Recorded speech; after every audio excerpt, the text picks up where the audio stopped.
Welcome to our channel. Today we how to download Notion Calendar Sync for accurate daily schedules step by step clearly. To download Notion Calendar Sync, start by opening your web browser. Go to the official Notion website. In the top right corner, click on the download button.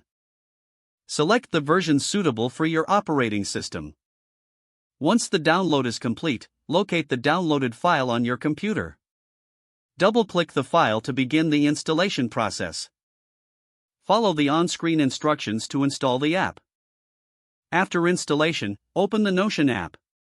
Log into your Notion account or create a new account if needed. Now, navigate to the page where you want to sync your calendar. Click on the Add a New Block button. Select the calendar option from the list of blocks. After adding the calendar block, click on the settings icon. Choose the sync option to connect your calendar. Select the calendar service you want to sync with Notion. Authorize Notion to access your calendar by following the prompts.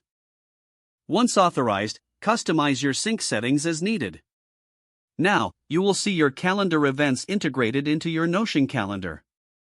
To ensure the sync is accurate, check your Notion calendar at the start of each day. Make any adjustments in the calendar settings if needed for better accuracy. You are now ready to efficiently manage your daily schedules using Notion Calendar Sync. If the page does not load, refresh the browser or try again in a private or incognito window. Make sure you are using the correct email address, then retype it carefully to avoid small typos. If your password is not accepted, use the reset option and create a new strong password you can remember. Check your spam folder for verification or security emails, then complete any requested confirmation steps. Enable two-factor authentication if available to improve account security and reduce unauthorized access risk.